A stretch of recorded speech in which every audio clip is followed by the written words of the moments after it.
Senator Hamid Khan صاحب نے آج پریس کانفرنس کی اور 30 نومبر سے انہوں نے ایک وکلا تحریک شروع کرنے کا اعلان کیا ہے. پنجاب بھر سے یہ وکلا تحریک شروع کی جائے گی، جس کے حوالے سے وہ کہتے ہیں کہ یہ کوئی سیاسی تحریک نہیں ہوگی، یہ 26ویں آئینی ترمیم کے خلاف ہوگی.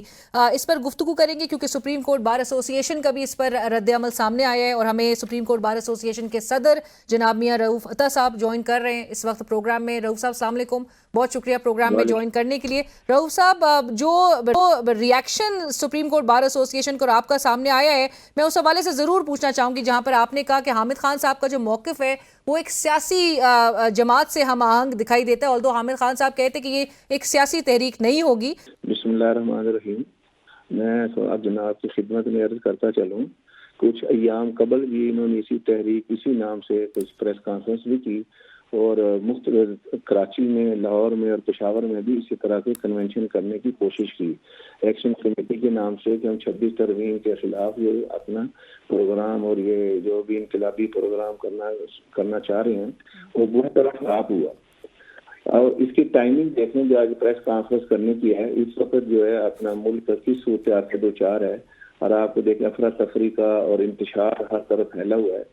اس کی ٹائمنگ دیکھ لیں. آپ کو یاد ہوگا کہ اس 26ویں آئینی ترمیم کے اس پورے عمل سے پروسیس سے پہلے ہی وکلا کنونشنز کا انعقاد پورے ملک بھر میں ہو رہا تھا، جس میں مور اور لیس بڑے وکلا نے تقاریر بھی کی، بڑی دھواں دار تقاریر بھی ہوتی ہوئی دکھائی دی، اور مور اور لیس سب نے کنڈیم کیا تھا اس 26ویں آئینی ترمیم کو، اور یہ کہا گیا تھا کہ اس سے انڈیپینڈنس آف جوڈیشری وہ کمپرومائز ہو رہی ہے.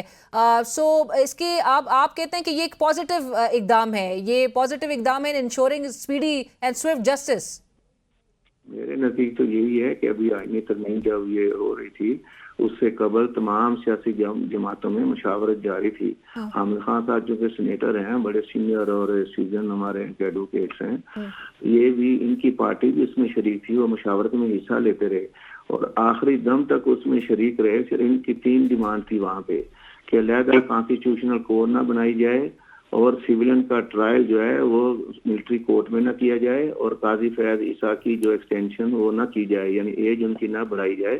وہ تینوں ان کے مطالبات تقسیم کر لیے گئے اور یہ ان کی تجویز کر رہا تھی کہ کانسٹیٹیوشنل بینچ اگر بنا لیا جائے سپریم کورٹ کے اندر ہی تو ہمیں کوئی اعتراض نہیں ہے. لیکن اس مرحلے پہ آ کے یہ جو اپنا کہتے ہیں وکلا تحریک چلائی جائے گی، یہ اختیار جو ہے یہ منتخب نمائندوں کے پاس ہے، جن کو ہمارے میچور وکلا نے جو صاحب علم ہیں، صاحب کتاب ہیں، صاحب ادراک ہیں، صاحب مکالمہ ہیں، وہ اس بات کو سمجھتے ہیں. یہ اختیار ہمیں دیا گیا ہے، یہ منتخب نمائندوں کو دیا، یہ ہم نے دیکھنا ہے کہ تحریک چلنی ہے یا نہیں چلنی. بس صرف آپ کے باڈی کے آپ کے ہی ایک منتخب جو ریپرزنٹیٹیو ہیں سیکرٹری صاحب سلمان منصور صاحب، وہ تو خود بھی کنڈیم کر رہے ہیں 26ویں آئینی ترمیم کو.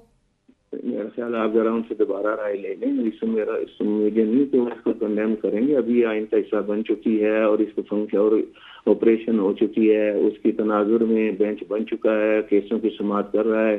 ابھی پازیٹیو ہمیں اس میں کوئی منفی پہلو نہیں تلاش کرنا چاہیے، ہمیں مثبت رہنا چاہیے. اس کے ثمرات اور فوائد کو دیکھنا چاہیے. آنے والے وقت میں اس کا پتہ چلے گا کہ اس کی بہتری آئی ہے یا نہیں آئی.